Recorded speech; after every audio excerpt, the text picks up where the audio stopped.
Ayan, ang dami ko na naman nabili, oh, na mga onsel. Ito, onsel is, ito, pre-bake to. I-bake mo pa sa oven, in-onsel nila. Ayan, dati ang presyo is 37. 11 crowns na lang. Kaya bumili ako ng marami.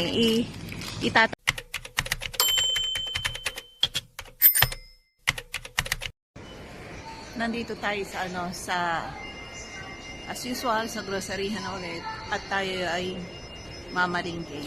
Bili tayo ng mga stock na naman natin. Nakabili nga ako ng ng yung ano ba yun? Yung media sa sa Vietnamese shop. Napakamura, limang pares is 39 lang.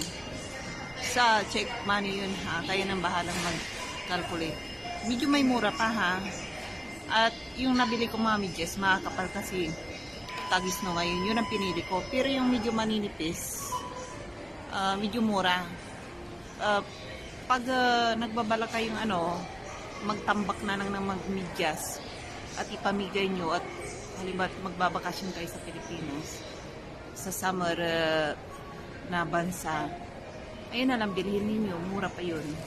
Hindi nyo naman may susut yung yung mga kapal sa summer na bansa tulad ng Pilipinas. Ayan, maraming onsel ngayon, halos doon nga yung sa kabila 50% discount. Doon sa baba naman sa New Yorker 70% discount. Yung nabilihan ko ng mga pantalon na may tatago yung malalaking tiyan mo. Doon ko nabili 70% discount. May 50% discount din. Hindi naman lahat, pero karamihan sa mga tinitinda nila 70% discount. Katulad yan sa Pipco, 50% discount. Pababaan sila ng presyo dito. Talamak, kala mo ha. Talamak, hindi talamak ang bintahan ng pinagbabawal ng nagamot. Talamak din dito. Alam ko marami kasi kinikwento rin ng asawa ko. Pero may mga legal dito na bilihan ng mga pinagbabawal na gamot. Yung napanood nyo yung vlog ko, legal. Kaya makakaamoy ka na lang minsan kahit sa parte ng city dito, amoy marijuana. Kahit sa labas nga ng muli, amoy marijuana. Malapit nga sa police car gumagamit nga ang mga tao doon sa gilid ng police car, police mobile car. Doon pa sila mismo gumagamit ha. Kasi legal dito. Pero lang yung pasikretong nagbibinta, yun ang bawal. Ayan, diyan ka makakabili rin yung alak na kapag nainom mo maghahalo sinip ka. Parang cooking style. Kung ano makikita mo sa pag nainom mo yun, maghahalusinig ka, sabi ng asawa ko. Absent ang pangalan.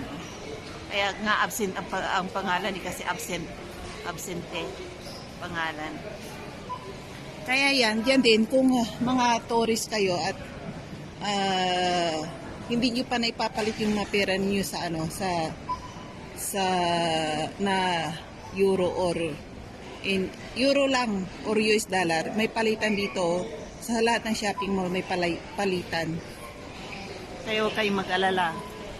Alam nyo ba, dito tayo sa Mamaystas kasi ang pagkakalam ko, tagis no ngayon, taglamig, freezing sa labas halos araw-araw.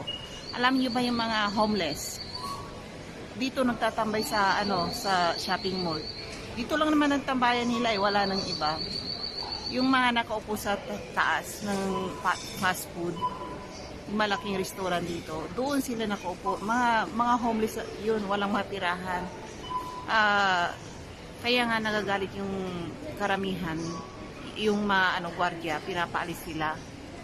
Kaya kasi kung minsan yung mga damit nila amoy ipanghi kasi hindi sila naliligo. Alam mo naman kung homeless sila Halos kahit sa tram or train, ganon din yun. Nangangamipanghi sila. O yan, mamalingki muna tayo bago tayo pumunta sa doon sa fast food na sasabi ko tira ay nagpapainitan ng mga homeless. Pero pag nagsarado rin yung yung shopping mall, siyempre alis na rin sila. Kasi dito kapag nagsarado, yung mga gwardiya, lahat ng exit may gwardiya. Bawal nang dumaan sa mga bawal na mag-stay rito sa shopping mall. Sarado na. Ay yung lang, ino-open nila yung sinihan hanggang alas 11, yun lang ang available. Pero iisang daanan, iisang exit. Hindi lahat ng exit dito ay pwedeng daanan. Iisa lang. Sa main gate lang. Kaya mag-grocery tayo dyan dyan sa Tesco. Bibili ako ng malalaking tinapay na paborito ng asawa ko. Wala na siyang agahan bukas eh. Kaya kailangan bumili ako araw-araw. Hindi pwedeng wala kasi yun ang agahan niya. Mahal kaya mag-agahan sa McDo, 2 or 300 ang mga gastos mo.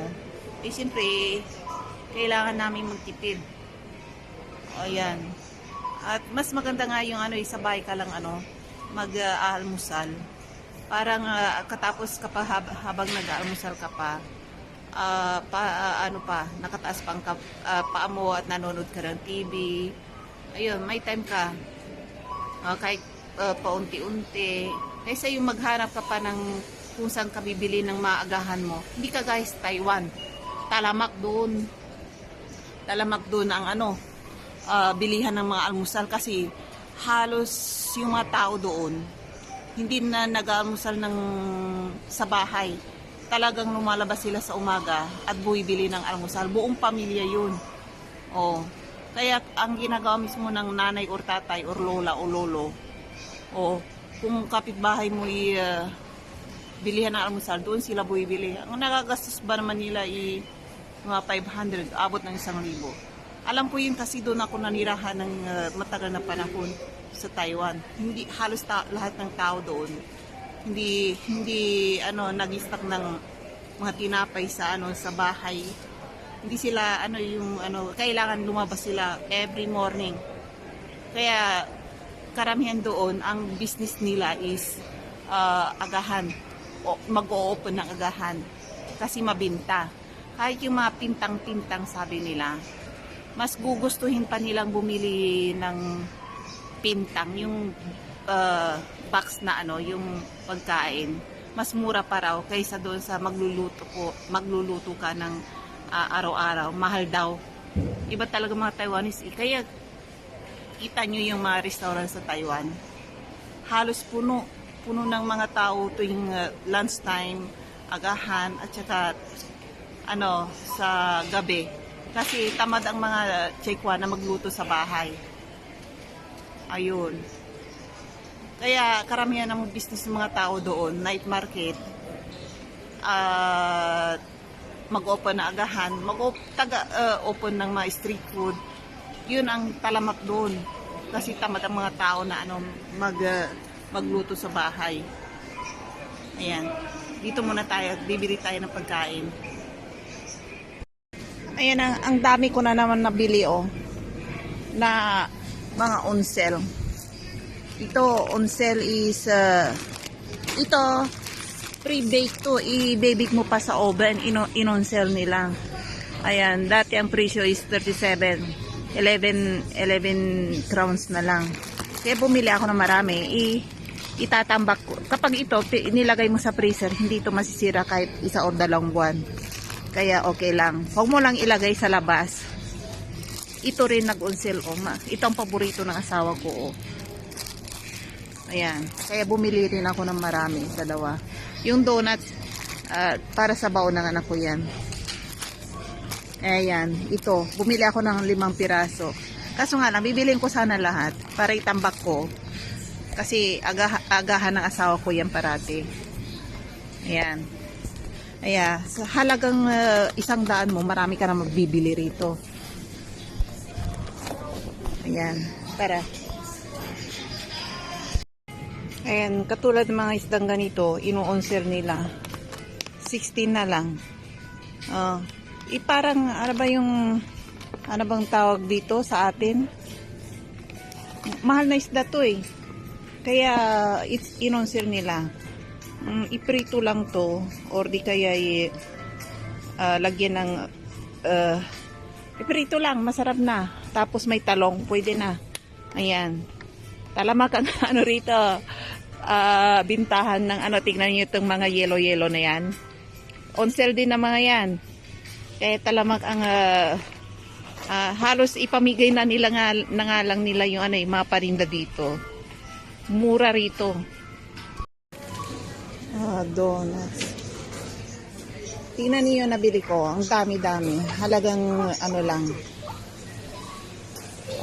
200 lang to. Ayan o. Napakarami kong nabili. Ano pa, may isda pa. Ayan. Ayan. Dami kong nabili. Ayan. Dami kong nabili. Halagang 200 lang. Go there and take some scissors. Ayan. Ayan, ano lang. Ito pwedeng, ano, ilagay sa freezer. Ayusin ko yung freezer namin. Ilagay ko doon. Kahit isa or dalawang buwan. Hindi ito masira. Pag, small one. Nakabili rin ako ng ano, ng ito. Ng, ito. 1, 2, 3, 4. 5 piraso. Hanggang doon pa sana ko. Doon. Ano lang to, 39 lang. Maganda to pag nag-snow kasi cotton, oh. Ito rin yung, ano, 1, 2, 3, 4. Tagsi 50 lang to. Ayan. Makapal to, may cotton. Maganda to, sa snow. Ayan. Hindi ko alam kung ano unahin ko linisin. At linisin ko pa yung freezer ko. Ito masarap to eh. Pag ano, hinalaw mo ng baboy, panggisa. Masarap to.